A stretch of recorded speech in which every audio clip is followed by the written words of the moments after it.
Thank you so much for joining, everyone, and welcome to today's Financially Fearless webinar.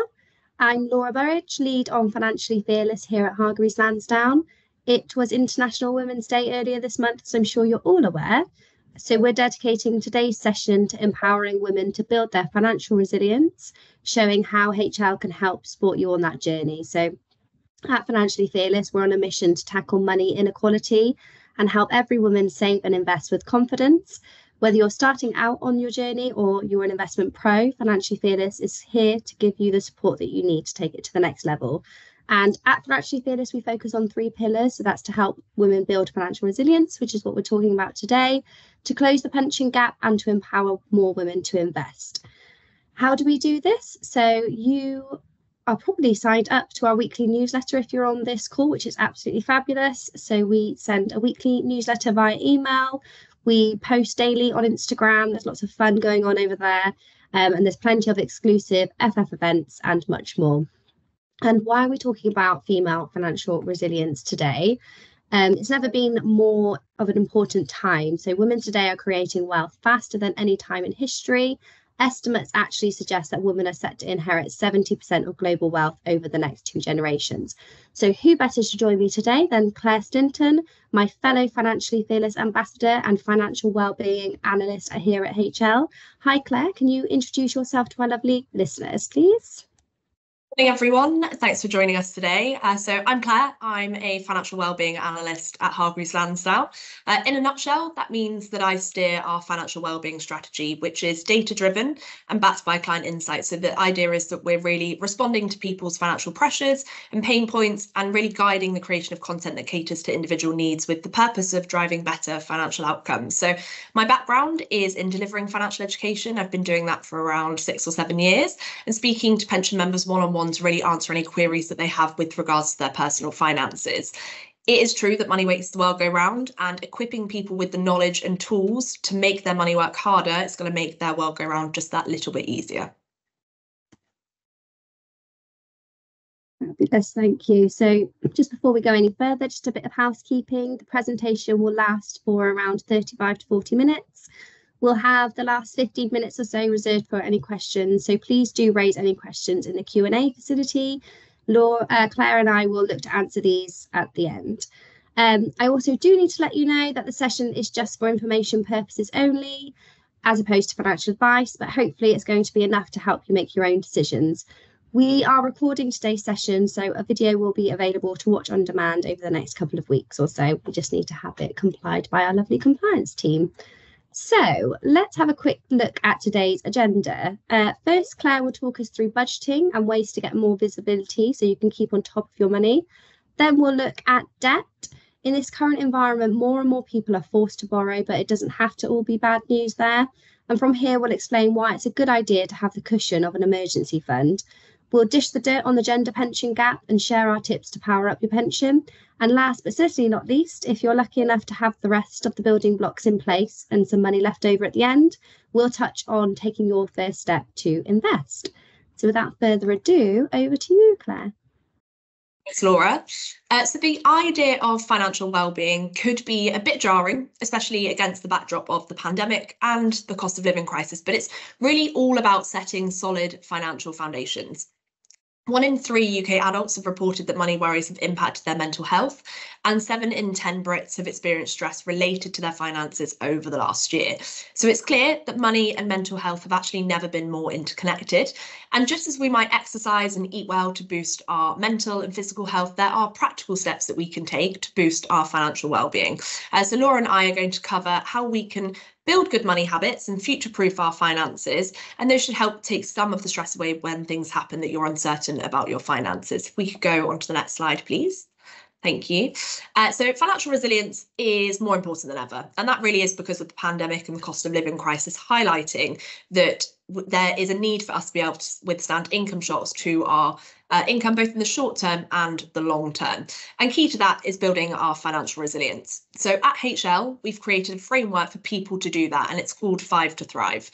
Importantly, it encourages everyone to look at their finances holistically. So there are lots of different educational resources on our website if you want to look at this in more detail. It's all free to access. But there are 5 building blocks on the road to resilience. First up is control your debt. Second, protect you and your family. Save a penny for a rainy day. Plan for later life. And invest to make more of your money. Now, broadly, we can split those 5 pillars into 2 categories. Pillars 2 and 3 are all about reducing risk. That's both everyday risk as well as the disastrous risk that we'd all very much like to avoid.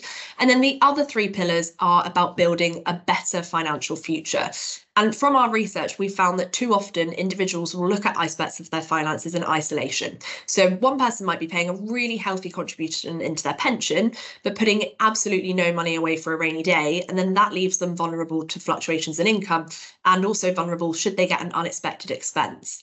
So we're now going to move through the framework pillar by pillar. So first up is control your debt, pillar 1. Debt, it's inevitable that we'll all be in debt at some point in our lives, but not all debt is bad. It's a necessity for the majority of us if we'd like to go to university or if we'd like to purchase a property, and both of which can really be seen as investments into our futures. What's important is that you manage debt properly and it doesn't spiral, and therefore if it doesn't spiral, it's not going to become a real threat to your financial future. If you have lots of credit card debt or expensive short-term debt, then paying that down should be the first priority. So one of the ways to really avoid debt is to look at budgeting. So it is possible to be more efficient with your money by practicing something called smart spending.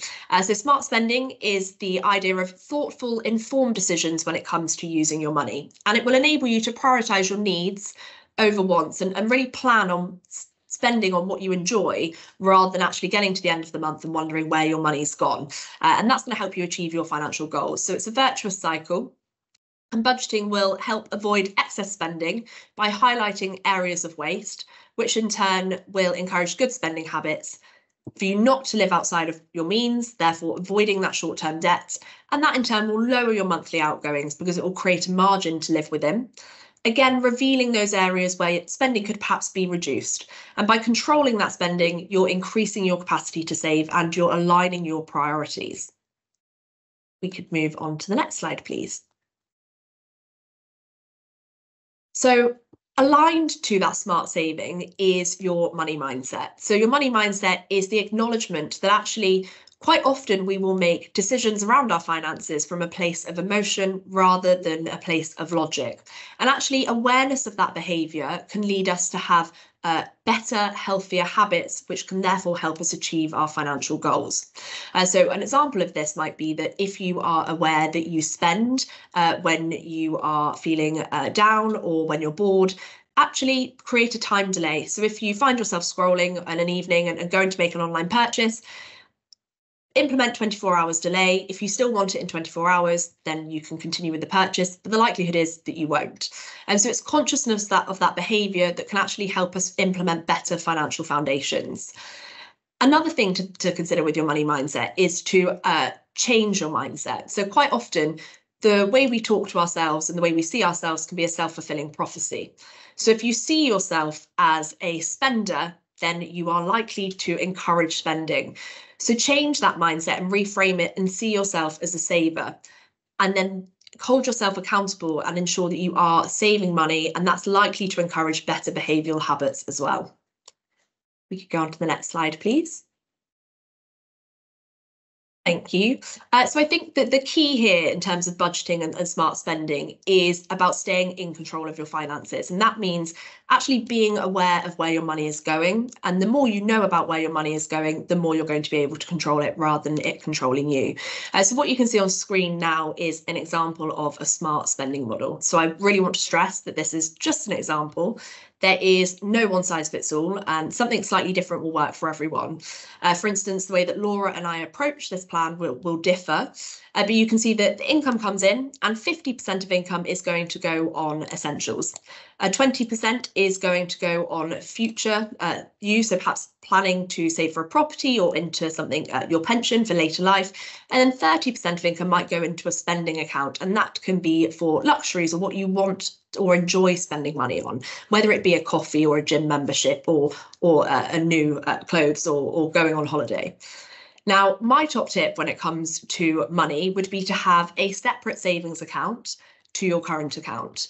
That way, if you can set up a direct debit on payday to move your savings out of your current account and into your savings account, then you're less likely to dip into those savings. But importantly, they're out of sight and they're out of mind. And it will really encourage a good savings discipline if you've got that automation built in. So you're not requiring yourself to remember and then action that those savings will move into the account on your behalf. Laura, do you have any top money tips? Absolutely. My main one, which I talk to my friends about all the time, is it's great to have a budget, and you should definitely have one, but please do not beat yourself up about it. If you steer off course just a little bit, that's okay. Life fluctuates, things come in and out. Don't beat yourself up. Try to get back on course and recalibrate after.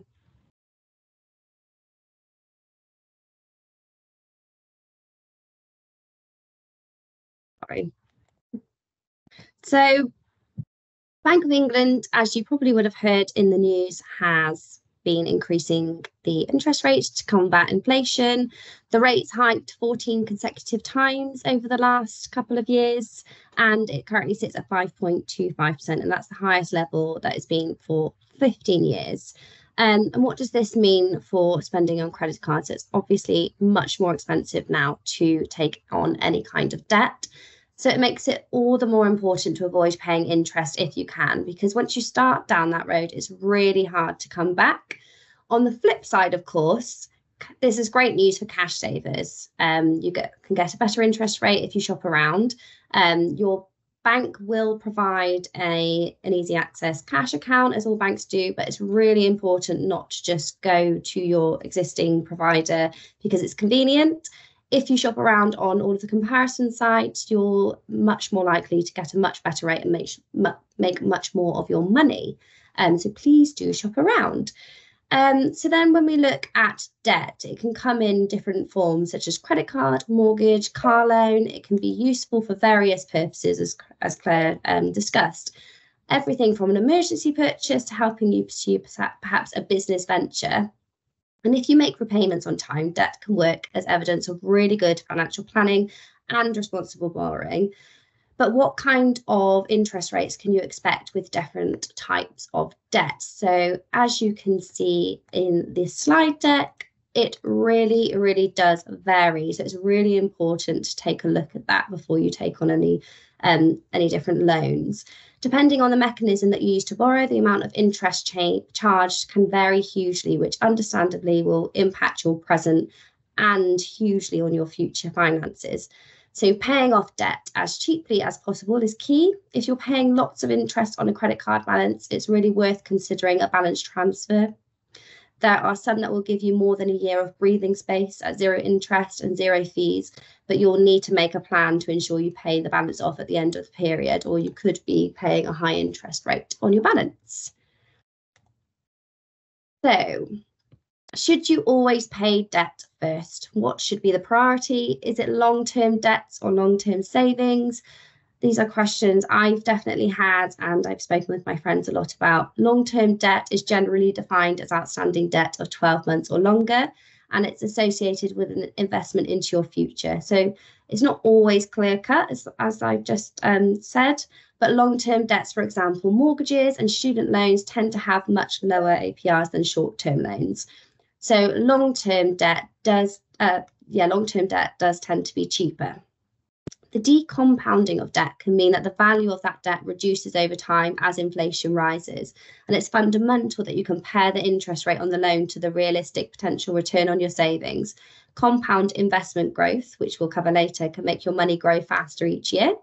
But will it really grow at a faster rate than the cost of that interest? So let's take a look at a worked example. Short term, as you can see over here, so £1,000 paid into savings, you'll get a 3% interest, you will earn £30. But if you have £1,000 loan, for example, with a 16% interest rate, the outcome is that you would have saved £160 on interest. So it would have been there much more financially savvy to pay off the loan over your short-term saving. So short-term debt is usually the most expensive and is something that you really need to think about when taking it out. And of course, debt really does have a ripple effect across your financial life, including your credit score. Now, your credit score is often talked about and feared, but it's an assessment of how good you are at managing your debt, and it's what lenders use to assess the risk of lending. The information held on your credit file and your credit application form might be used to decide whether to lend to you, how much to let you borrow, and how much interest to charge you. It's really a way of lenders calculating the risk of lending you money, and a higher score means a better chance of acceptance and more favourable interest rates, because they see you as less of a risk in terms of repaying that money. So for those who may not know your score, you can check it for free with one of three agencies.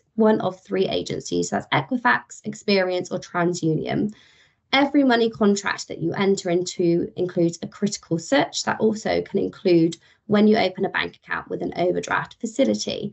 There's a couple of ways that you can, so if you do go and get your credit score and it's not where you'd like it to be, there's plenty of ways that you can improve it. So just some that come to my mind are just to make sure that you are registered on the electoral roll, make sure that they know where you live and that you've got you've registered there. Another one is just to look at your how much you actually are using of any credit that you have. So if you have a credit card for £2,000, for example, it will be much more favourable for your credit score to only use 50% of that rather than the full amount. A much lower percentage is much more favourable. So if you could work to about 30 to 50% of that, the full credit amount, that will help you improve your credit score. Over to you, Claire. Another really good tip for improving your credit score is if you're young and you're perhaps living at home, your credit score essentially enables lenders to see how good you are at repaying debt or keeping up with your monthly payments. So taking out a phone and paying that monthly via direct debit is a really good way to start building up proof that you pay your bills and your liabilities on time.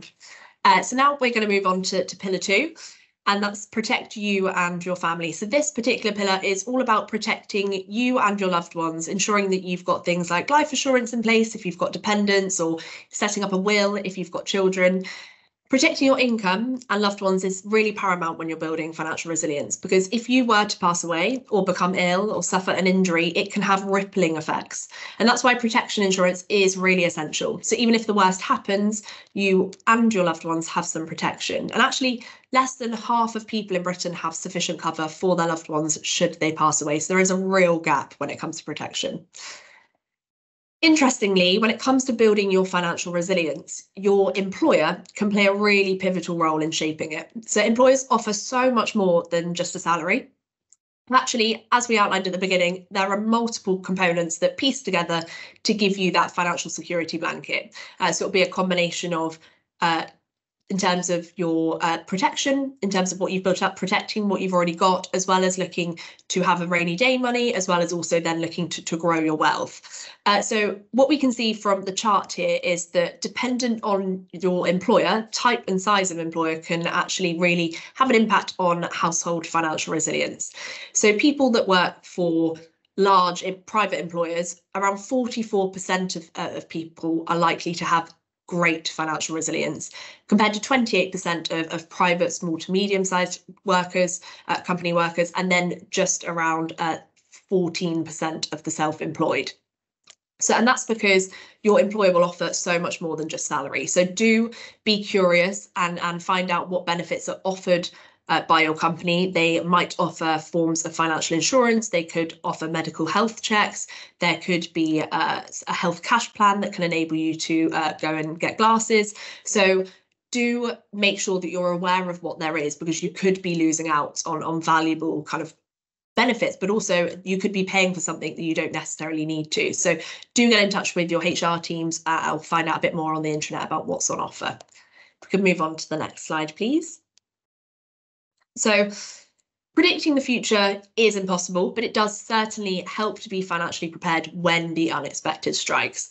There are really 4 main types of financial insurance that can help with that. And there's a common misconception that if you have one, you actually don't need the others, whereas they actually all provide a slightly different purpose and they work in a slightly different way. So it is about finding the right balance and what's most applicable for your personal circumstances.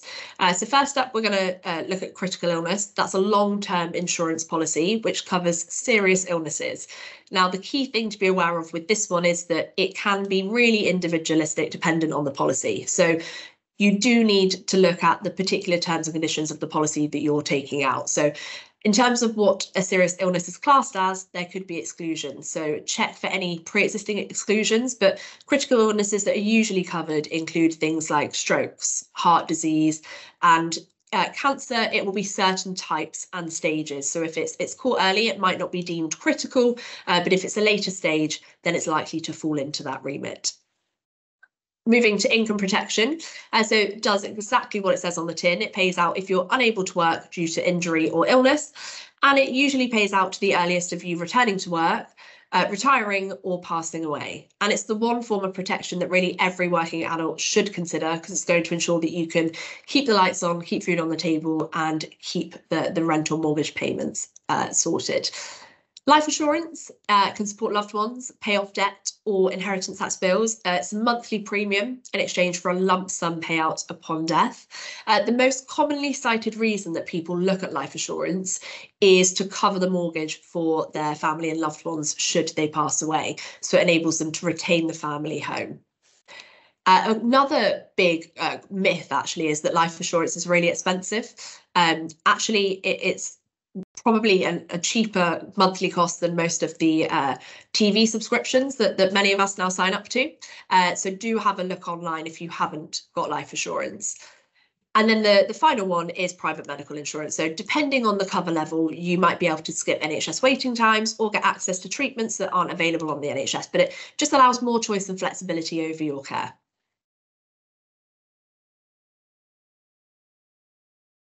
The main trigger for looking at protecting yourself really is down to the number of people that are dependent on you. So if you have a partner, a spouse, children, and from my experience, when advising a client, financial advisors will begin with financial protection. It isn't just about growing your wealth, but it's also about protecting your family and what you've already built up with safety measures. And the main one is through insurance. Equally, you need to look at the support that would be available to you if you were unable to work. So this is where you need to check what's available to you through your workplace or employer. People with limited dependence and a really strong support network might feel that they've got less need for protection. It is an individual case-by-case situation. So an example of that could be someone who's single with nobody that's financially dependent on them and living in rented accommodation. Another example could be a young person who's at university and they're quite certain that if they were to get into financial difficulty, that they could move home as worst case scenario. Talk and plan with a partner to make sure that you've got adequate coverage and that you're not overpaying. And do look at, if you both work for employers and companies, then do look at the benefits that's offered to both of you and combine those. And I'll pass back to you, Laura. Thank you. So we move on to our third pillar now. So this is your emergency fund, often known as the rainy day money. For some on the call, it might be starting from scratch, or you may be rebuilding this pot having dipped into it over the last 24 months, which is a place that we've all been in, I'm sure, due to the cost of living crisis. So this is your safety net. It generally suggests that individuals save between 3 to 6 months worth of essential expenses. I want to stress that this is the needs and not the wants, the necessities. So it's actually easier to achieve than you might think once you map out what you essentially need rather than just what you'd like. We often get asked to put a monetary figure on this. Unfortunately, there's no magic number because the amount you hold as cash will vary and depend on your own circumstances and lifestyle. This figure will differ for everyone listening today because we'll all have different overheads, but also because we'll place priority on different things. So, for example, one person might have a child at private school, and this will be an essential spend for them because funding their education is essential, and keeping them in the same school will be a real key priority for them.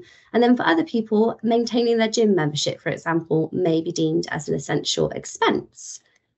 But it is impossible to predict when things go wrong, and that's why it's so important to have your emergency fund ready.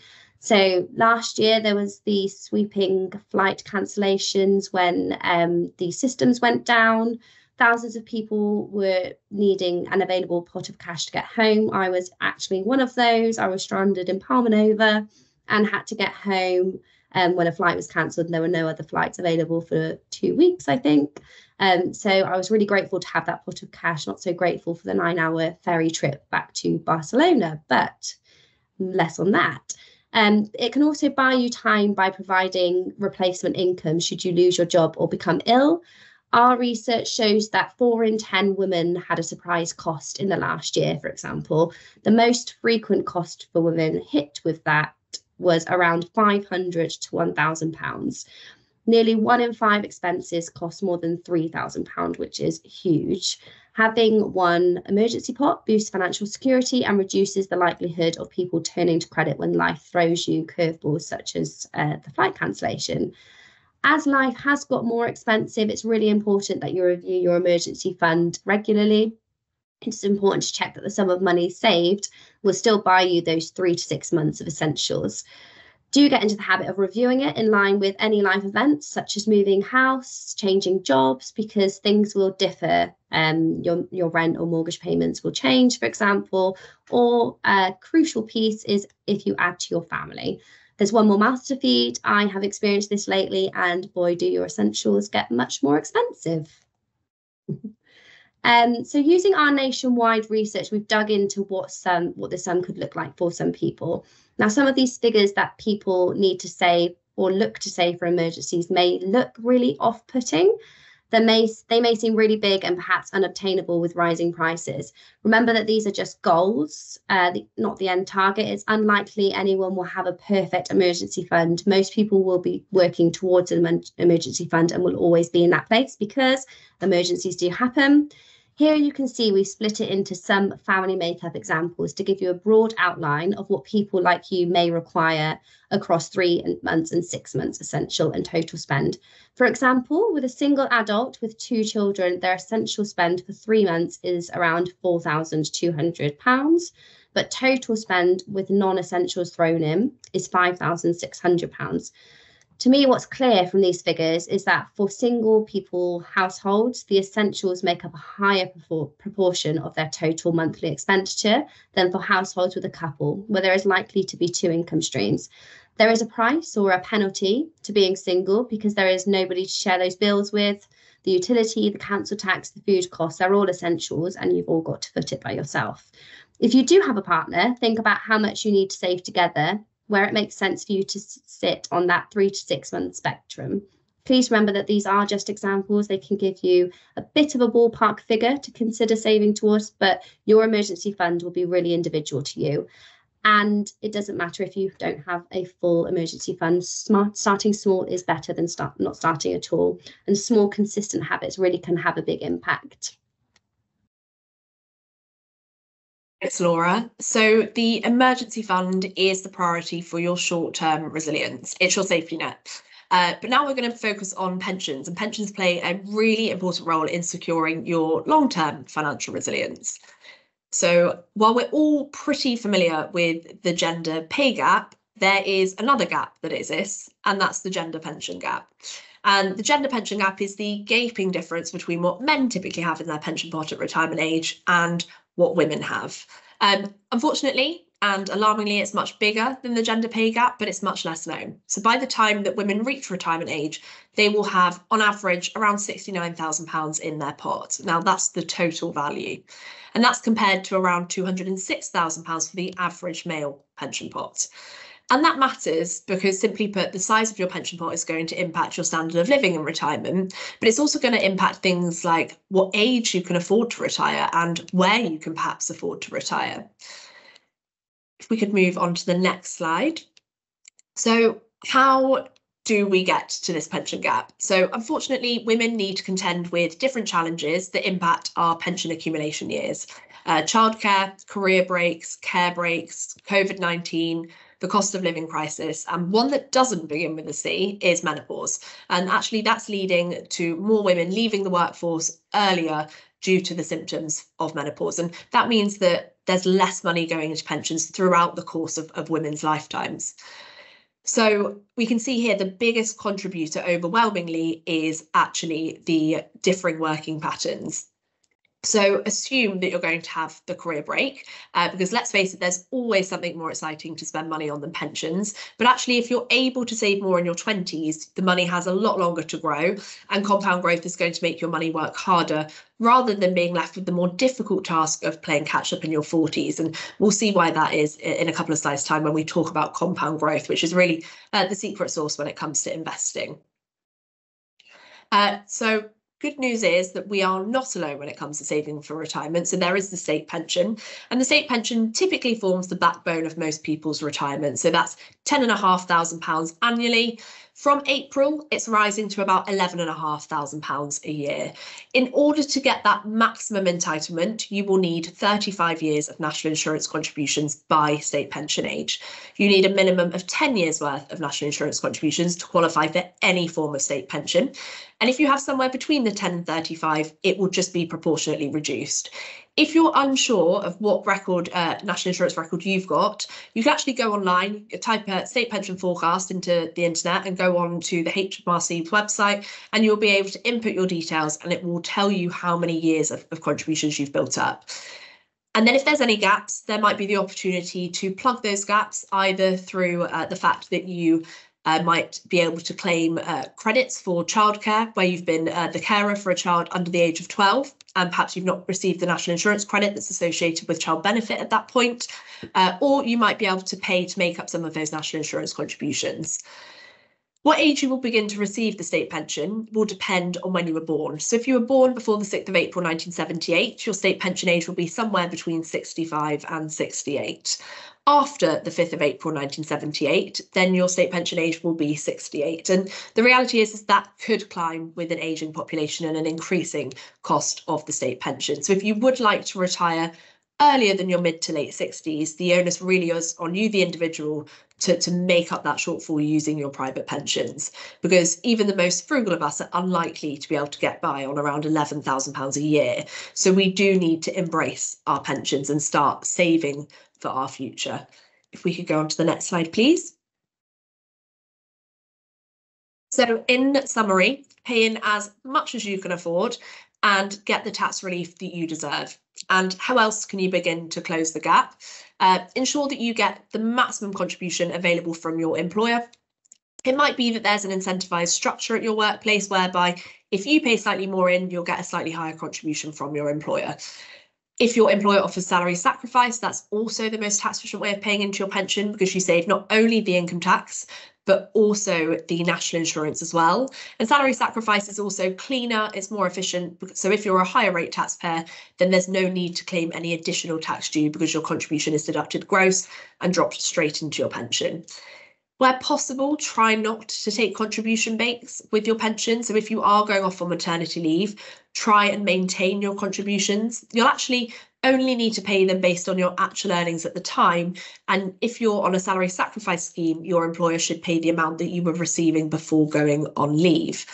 And then if you do take extended periods off work, then it's also worth being aware that your partner can pay into a pension on your behalf. So if you don't have any earnings at that point, then you can still pay £2,880 into a pension and benefit from 20% tax relief on that, which is about £720.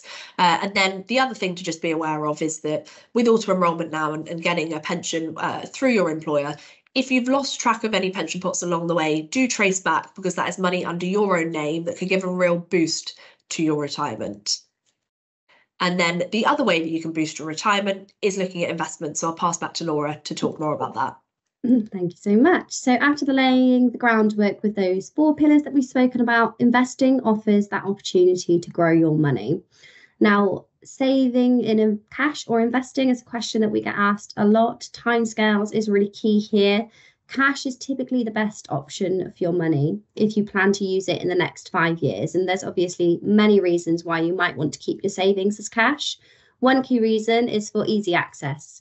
So you might be saving for your emergency fund, as we discussed, or an imminent purchase like a holiday or a property, and you don't want to pop your money into the stock market for those.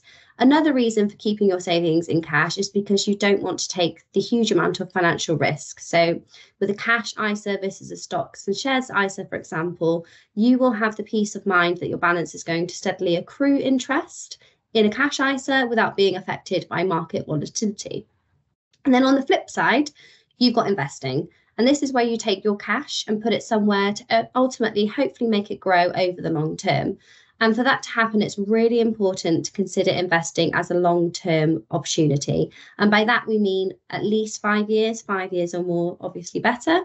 Investing can be really good for income and for growth. By this, we mean some companies will pay you dividends if you're a shareholder.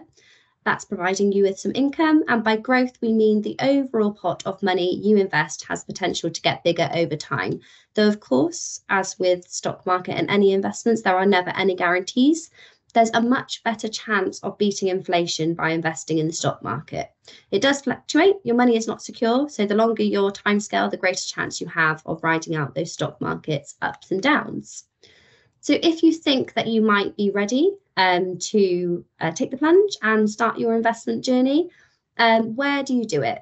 It's important to consider the most tax efficient ways to do it and your most tax efficient savings options. And looking at ISAs is probably a sensible approach to start. On one hand, you can have a stocks and shares ISA, and on the other hand, you can have a cash ISA. Bear in mind the maximum allowance each tax year is £20,000, and that is across all ISAs. You've got tax-free growth and income in an ISA, so that's the main benefit here. And with the stocks and shares ISA, you can choose your investments within this tax-efficient wrapper or your account. So your ISA is just the wrapper that your money sits in, and you can access your money at any time. As I've stated before, investing really should only be considered for the long term. On the flip side of that, you might not quite be ready for investing, and that's absolutely fine. A cash ISA might be a more sensible approach. This still has the same allowance and the tax benefits, and you can get an easy access and fixed rate accounts.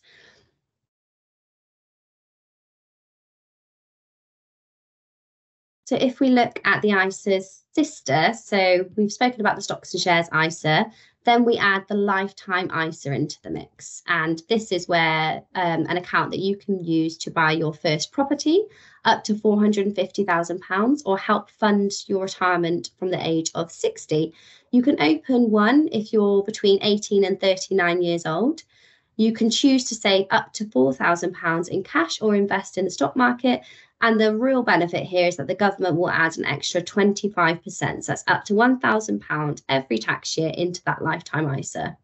One thing to note with an ISA is that if you choose to withdraw money for anything else other than a first home or later life, it will usually mean a 25% government charge. So you could get back less more than what you put in.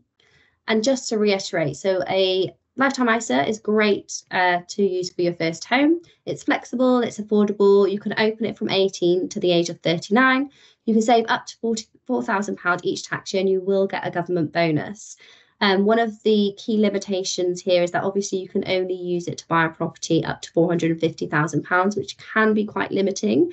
If you're buying in London or the Southeast, for example, you'll also need to think about if you are buying with a partner who perhaps isn't a first-time buyer, you may be looking for a larger size property, and that limit there is just something you really need to consider when you think about the charge that you might get charged if you want to withdraw the cash.